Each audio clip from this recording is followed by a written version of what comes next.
Back. In our last video, we learned how to find the GCF of whole numbers. Now we're going to look at how we do that when it involves variables. Remember that the greatest common factor is the largest factor that two or more numbers have in common. This means that the factor can divide into that number. Now when we have expressions, our GCF is going to likely involve a number as well as one or more variables. When we have variables and we're looking for the greatest common factor, our GCF is actually going to be the variable with the lowest exponent. So for example, we want to find the greatest common factor of x to the fifth and x squared.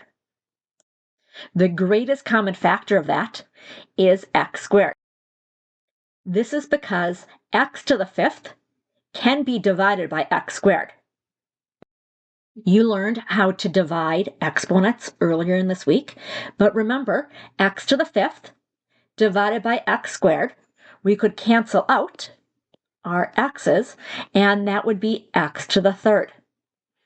If we divide x squared by x to the fifth, we would end up with a negative exponent. In order to be a factor in this case, we need to have a positive exponent.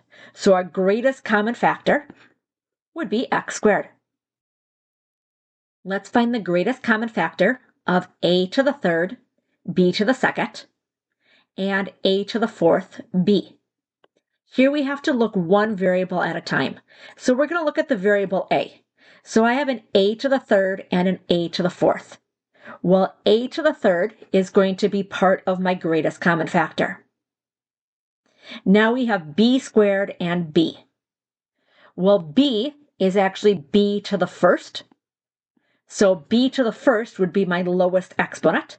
So this would mean that my greatest common factor would be a to the third b.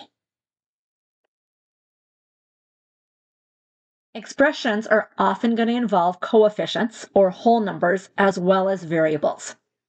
So we're going to combine what we learned in the last video and this. So we start by finding the greatest common factor of the whole numbers using the bookends method. Then we find the greatest common factor of each of those variables. And then we multiply those together to be our overall greatest common factor. So let's find the greatest common factor of 16x y to the fifth and 20 x squared y cubed z. Let's do this one at a time. Let's find the factors of 16.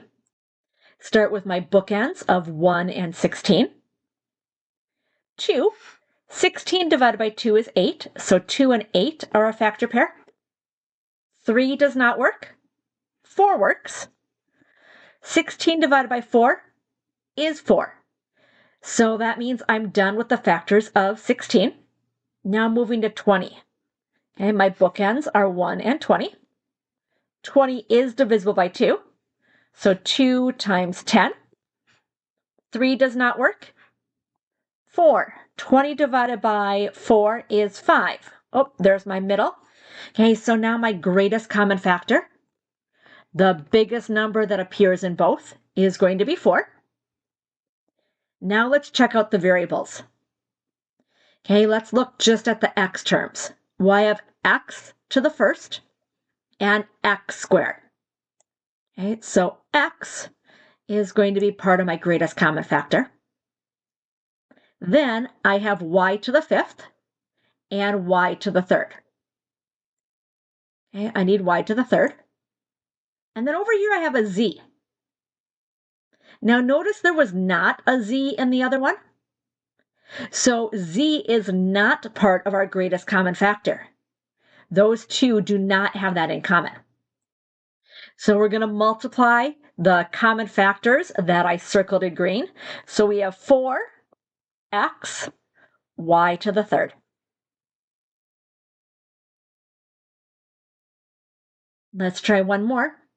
Let's find the greatest common factor of 15, a to the third, b to the fourth, and 35a squared b to the 8th.